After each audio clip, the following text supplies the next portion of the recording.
Salam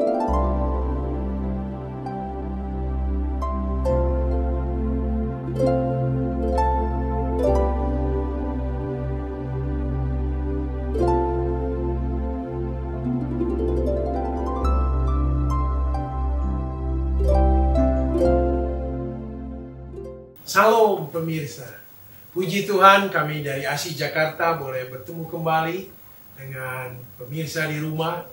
Kembali kita akan memberikan suatu pelajaran pendalaman Alkitab melalui pelajaran sekolah Sabat. Dan kita masih fokus kepada buku Galatia, yaitu surat dari Paulus kepada jemaat Galatia. Dan kita masih fokus kepada iman. Dan kali ini kita coba melihat iman perjanjian lama. Yang kita coba pelajari bagaimana Abraham imannya, bagaimana dia mendapatkan imannya. Baik, di studio sudah ada saudara Adri Kaunan. Ya, shalom. Apa kabar Pak? Luar biasa. Baik, sebelum kita mulai diskusi ini, baik kita berdoa, kita mengundang Roh Tuhan hadir di tengah-tengah kita. Mari kita berdoa. Ya. Bapak yang di surga, terima kasih Tuhan berkat-Mu. Kembali kami dengan pemirsa bersama-sama ingin mempelajari firman-Mu, memberikan pengertian yang lebih dalam lagi. Dan kali ini kami mempelajari buku Galatia. Sertai kami Tuhan, kiranya Tuhan memberikan penerangan yang lebih baik kepada kami, sehingga kami boleh mempelajarinya dengan baik dan menghidupkannya dalam kehidupan. Tolong kami, tolong pemirsa dimanapun berada Tuhan, berkati kami.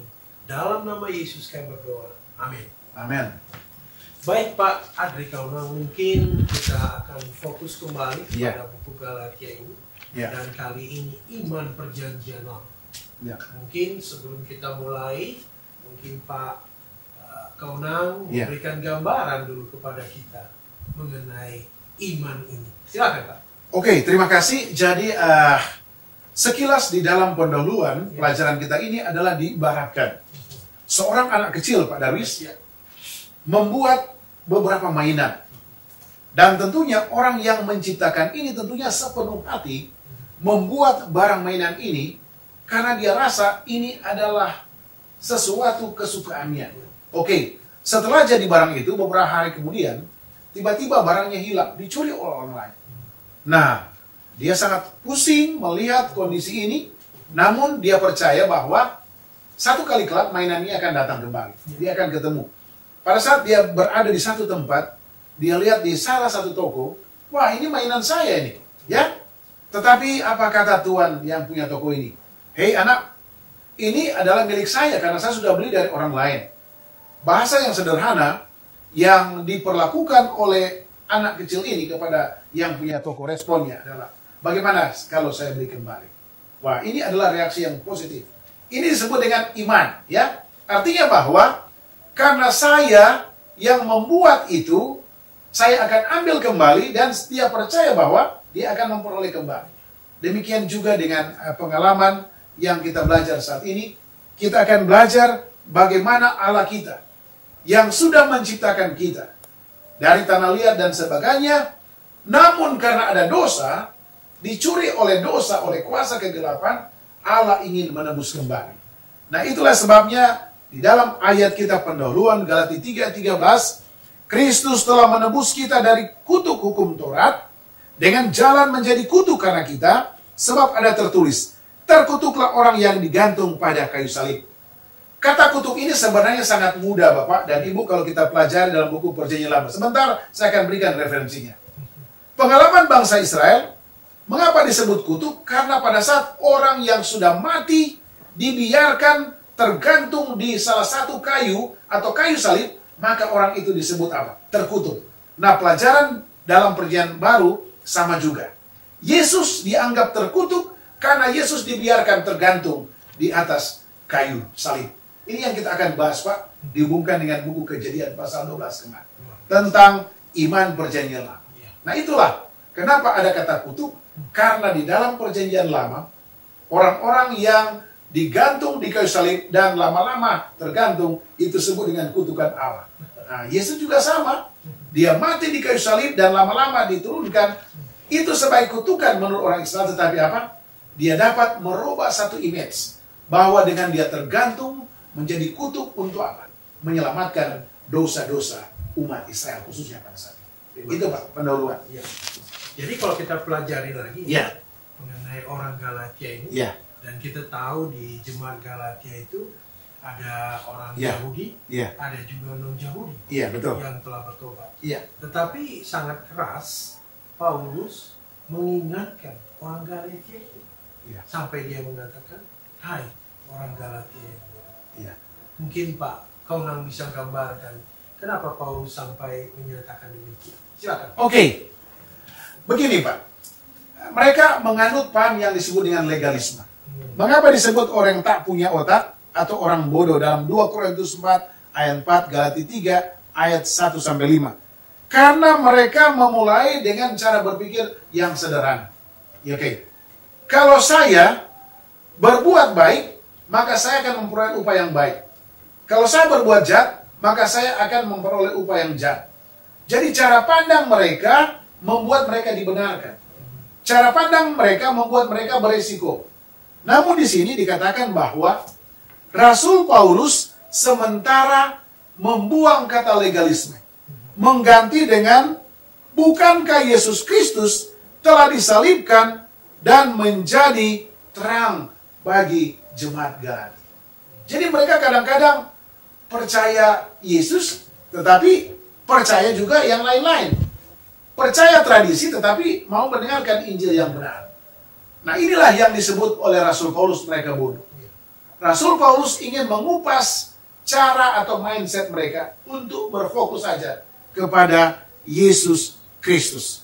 Itulah sebabnya dikatakan di sini, Paulus kemudian membandingkan pengalaman orang Galatia saat ini dengan keadaan mereka ketika pertama kali menerima atau beriman di dalam Yesus Kristus. Setelah memulai dengan baik, apakah yang membuat mereka berpikir bahwa sekarang mereka harus mengandalkan perbuatan mereka sendiri? Nah, itu disebut dengan legalisme. Jadi perbuatan mereka diulang-ulang, padahal yang benar adalah perbuatan itu dirubah ke kanan sendiri. Bukan mengandalkan kemampuan yang kita baca tadi.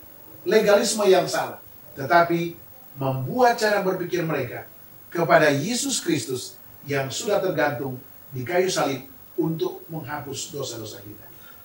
Jadi sepertinya orang Galatia ini lebih memfokuskan kepada perbuatannya. Ya. Itu yang menjadi target mereka. Ya. Adalah menjadi pemimpin jemaat, melakukan hal yang baik, Ya. melakukan kesana kemari berbuat baik. Betul. Seolah-olah Ya. mereka ingin membenarkan diri mereka sendiri, menunjukkan kepada orang lain, Ya. saya sudah benar. Amin. Ya. Sehingga ini sesuatu yang kurang pas, Ya. atau tidak sesuai dengan ajaran Yesus. Nah, Paulus mengingatkan mereka harus ada perubahan, Ya. bahwa hanya Yesus saja yang boleh menjadi tokoh sentral, Ya. menjadi penyelamat, Ya. ya, menjadi pembenaran bagi mereka, Ya. orang Galatia. Oke. Dan ini juga pembenaran ini berdasarkan apa yang ada di dalam kitab suci. Jelas. Waktu itu belum ada perjanjian baru ya Pak. Betul. Belum ada. Ya. Hanya mungkin perjanjian lama pada saat itu. Ya. Karena mungkin belum ditulis oleh Paulus. Ya. Belum menjadi satu perjanjian baru yang seperti yang kita miliki sekarang. Ya. Karena masih pada saat itu ya, hanya surat saja secara terpisah. Salam, kami dari ASI Jakarta ingin mengajak saudara-saudari bergabung dengan organisasi ASI Jakarta. ASI adalah singkatan dari Adventist Layman Service and Industry. Adalah sebuah organisasi resmi yang dibentuk oleh Gereja Advent sedunia. Sebagai sarana untuk kita orang awam, apakah profesi saudara sebagai pengusaha, pegawai, profesional, trainer, pengacara, accountant, dokter maupun perawat, untuk bersama-sama mendukung dan ikut aktif dalam mengabarkan kabar baik di dunia usaha dimanapun profesi Anda masing-masing. Di ASI ini kita dapat juga berbagi pengalaman pada sesama, bagaimana pekabaran ini dapat sampai kepada orang lain, dan kita dapat juga membagikan kepada sesama dan komunitas kita perkembangan dunia usaha, pelatihan, kesempatan usaha, sehingga kemajuan dan peluang usaha dapat dibahas bersama untuk kemajuan anggota ASI. Mari bergabung dengan ASI Jakarta. Mari kita bersama membawa pekabaran baik ini di lingkungan profesi kita. Kunjungi website ASI Jakarta. Kami menunggu kehadiran saudara-saudari. Salam. Mungkin Pak Kaunan bisa menggambarkan ya dasar di dalam kitab suci. Silakan. Oke, jadi memang sangat sederhana, Pak. Didasarkan dengan pertanyaan Bapak tentang kitab suci itu, dihubungkan dengan buku 2 Timotius 3:16. Artinya bahwa seluruh Alkitab diilhamkan oleh Allah. Jadi faktor pertama yang Rasul Paulus tekankan mengapa kitab suci itu hebat, karena inspirasi. Sehingga kata-kata kalimat yang ada di dalam tulisan, surat dari para rasul adalah memiliki ilham dari Allah. Yang kedua, Paulus menggunakan kitab suci untuk menunjukkan bahwa Yesus adalah Mesias yang dijanjikan. Dia katakan di dalam buku Roma 1 ayat 2. Jadi yang pertama adalah mengapa ada kitab suci? Allah yang memberikan rekomendasi sehingga tercipta tulisan-tulisan itu. Nah, di dalam Injil itu ada Yesus yang akan memberikan petunjuk kehidupan. Janji-janji yang luar biasa hanya melalui Mesias. Nah, inilah yang mengapa Rasul Paulus tekankan Injil, dua faktor ini. Ya. Jadi sangat jelas ya Pak. Jelas sekali. Jadi ini hal yang paling utama di dalam. Nah, kemudian kita bicarakan bagaimana kita supaya diperhitungkan benar. Ya. Nah, ini hal yang utama Pak. Ya. Supaya kita jangan kita kira kita sudah benar, ya, tetapi kita belum benar. Ya. Ya. Ini yang harus utama. Ya. Supaya kita bisa diperhitungkan benar ya, di hadapan Tuhan. Silakan Pak. Oke, jadi memang bahasa yang mudah dimengerti ada 2 poin Pak. Sebelum kita masuk kepada kasus utama. Ya. Yang pertama adalah diperhitungkan benar sama dengan apa? Kata mengkreditkan. Ya, bukan didebitkan, mengkreditkan. Artinya bahwa memasukkan sesuatu pada rekening seseorang. Nah, inilah filosofi yang bisa mudah dimengerti. Tiba-tiba ada saldo 0, ada 1.000 rupiah di dalam rekeningnya. Nah, itu sama dengan diperhitungkan benar. Mengapa ini timbul? Karena kita belajar tentang buku Kejadian pasal 15 dan Kejadian pasal 12. Di situ menceritakan tentang sosok Ibrahim. Jadi bukan Ibrahim yang membenarkan diri, tetapi Allah yang membenarkan. Allah menyuruh Ibrahim untuk keluar dari satu tempat pergi ke tempat yang lain. Karena janji Allah. Ibrahim dan keturunannya akan menghasilkan sesuatu yang luar biasa. Siapa itu? Adalah Yesus Kristus. Hanya Yesus yang sanggup membenarkan kita, memperhitungkan kita benar-benar, dan hanya Yesus. Nah, inilah janji antara Allah atau rekomendasi Allah kepada Ibrahim, sehingga Ibrahim percaya dengan iman kepada janji Allah.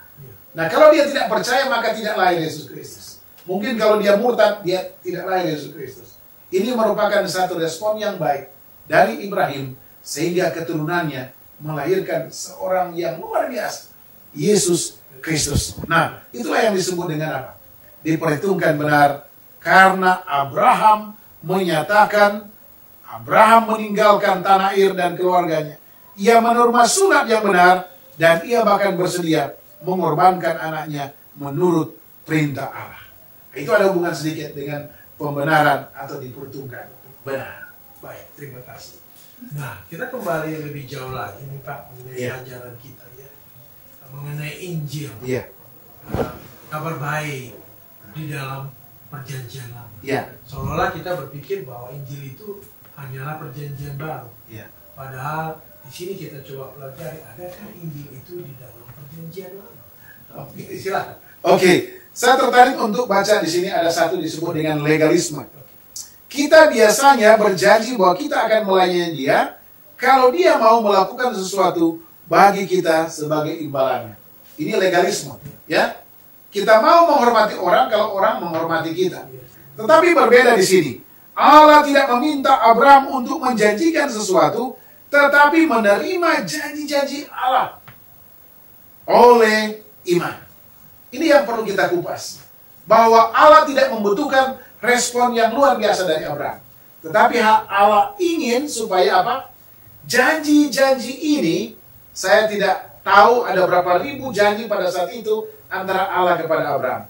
Tetapi pada saat Allah merekomendasi janji A 1, 2, 3, maka dia percaya. Nah, inilah timbul iman. Karena Ibrahim yakin bahwa sosok Allah itu adalah Allah yang memang benar-benar Allah, bukan Allah yang setengah-setengah. Ada kemungkinan kalau dia tidak percaya maka imannya tidak ada. Nah, itulah sebab dengan pelajaran kita saat ini, Injil dalam Perjanjian Lama timbul pada saat Allah dan sebelumnya mungkin Taman Eden, Adam dan Hawa. Tetapi Injil yang benar adalah bagaimana keyakinan Abraham melihat Allah karena Allah menawarkan apa? Bermacam-macam janji pada Abraham saat itu. Sehingga apa? Iman yang benar-benar timbul melalui percaya Ibrahim kepada Allah. Itulah iman. Luar biasa. Nah, kalau kita lebih lanjut lagi Pak, memperdalami mengenai ini sesuatu pelajaran yang cukup dalam. Ya. Ya. Mungkin kita ingin juga mengetahui ya bagaimana ditebus oleh kutuk. Ya. Ya. Ini sesuatu yang luar biasa. Oke. Kalau kita lihat dari Galatia 3 Ya. ayat 9 sampai 14, Ya. ditebus dari kutuk. Oke. Silakan, Pak. Jadi sebelum saya terangkan ini, mari kita lihat dalam buku Ulangan 21 ayat 23 ya. Dikatakan sebagai berikut. Maka janganlah mayatnya dibiarkan semalam-malaman pada tiang itu. Tetapi haruslah engkau menguburkan dia pada hari itu juga. Sebab seorang yang digantung terkutuk oleh Allah, janganlah engkau menajiskan tanah yang diberikan Tuhan alam kepadamu menjadi milik pusaka. Jadi begini Pak. Seolah-olah menurut firman Tuhan yang kita bahas saat ini, Yesus terkutuk pada saat dia tergantung di Bukit Salib. Oke, itu sama dengan buku Ulangan 21. Tetapi misi dari pelajaran kita saat ini adalah sebenarnya saya dan saudara berhak untuk tergantung di kayu salib pada saat itu. Namun karena Yesus, Allah menginstruksikan dia di dalam Dewan Musyawarah untuk menjadi kutuk, bukan karena dia yang terkutuk, tetapi karena dosa saya dan saudara yang disebut orang-orang terkutuk. Nah, inilah yang disebut oleh Rasul Paulus. Dan lebih jauh dikatakan bahwa menurut adat Yahudi, seseorang berada di bawah hukuman Allah jika setelah eksekusi tubuh tergantung pada sebatang pohon, kemudian Yesus di kayu salib terlihat sebagai contoh kutukan, dihubungkan dengan Kisah 5 ayat 30, 1 Petrus 2 ayat 21. Jadi bahasa mudahnya begini Pak Darwis. Ya. Sebenarnya Pak Darwis dan Kaunanglah yang berhak menerima gantungan di Bukit Golgota, kayu salib. Nah, itu disebut menurut orang Israel, Kaunang dan Pak Darwis adalah orang-orang terkutuk. Namun karena Yesus mencintai saya dan saudara, maka Yesus memberikan contoh untuk tergantung di bukit kayu salib Bukit Golgota, dan itu disebut dengan apa? Terkutuk. Luar biasa pelajaran. Inilah anakku yang kupilih. Dengarkanlah dia.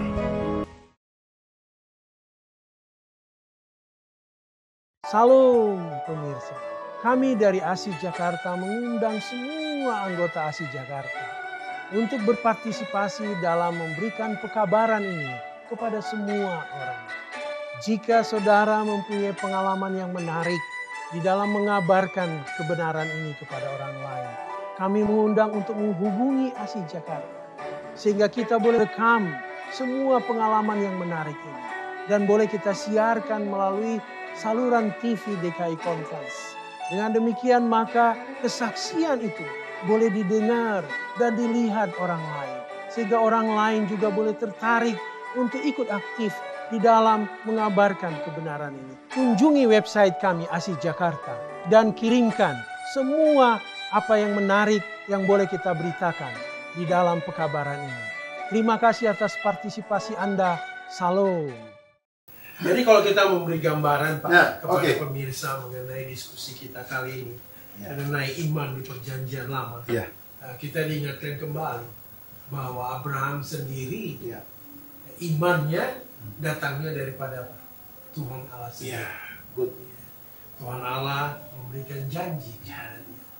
Dengan janji-janji itu maka Abraham percaya dan dia melaksanakan apa yang Tuhan Allah katakan untuk mengikuti perintah Tuhan. Karena dia ada apa? Percaya. Ya. Amin. Jadi datangnya daripada Ya. Tuhan itu sendiri. Jadi jangan kita seperti orang Galatia. Ya. Ini diingatkan kembali supaya mari kita hidup oleh karena iman kita, Ya. bukan oleh karena apa yang mau kita lakukan untuk mencapai kesempurnaan. Sering kita berpikir, wah kalau saya melakukan ini, melakukan itu, Ya. melakukan yang lebih besar lagi, maka sepertinya saya akan menjadi sempurna. Ya. Betul. Padahal di sini dikatakan bahwa hanya Yesus yang bisa membuat kita apa? Sempurna. Sempurna. Ya. Bukan diri kita. Ya. Nah, iman kita yang membuat kita bertumbuh. Ya. Iman kita kepada Tuhan yang bisa membenarkan kita di hadapan Tuhan. Luar biasa. Amin. Dan ini semua didasarkan oleh kitab suci. Betul. Bukan oleh pendapat pribadi kita. Nah, ini yang harus kita ingat. Pemirsa di rumah, mudah-mudahan apa yang kami diskusikan kali ini boleh berterima pada kita semua, sehingga satu saat nanti kita boleh diperhitungkan benar Amin. di hadapan Tuhan. Dan itulah yang membawa kita kepada kerajaan surga, tempat yang sudah disediakan Tuhan bagi kita. Sebelum kami tutup, Pak Kauna akan memimpin kita dalam doa. Silakan. Kita satu di dalam doa. Ya Bapa yang ada di sorga. Menurut banyak orang, pelajaran ini sangat sulit untuk memahami Injil, khususnya tulisan-tulisan Rasul Paulus di buku Galatia. Namun sangat sederhana. Pusatnya adalah begitu hebatnya janji-janji Allah kepada Ibrahim salah satunya menjadi bagian kita. Janji Allah itu sempurna bahwa Yesus sudah diutus untuk menjadi kutub, menjadi penebus bagi dosa-dosa kami saat ini. Bapa, ajarlah kami untuk beriman karena janji itu. Janji itu adalah Yesus sendiri. Untuk percaya kepada Yesus sehingga kami bertobat karena kami ingin, kami rindu untuk memperoleh keselamatan yang Yesus sudah lakukan melalui kematiannya di Bukit Golgota. Terima kasih Bapa. Terpujilah namamu. Dalam nama Yesus Kristus kami sudah berdoa. Amin.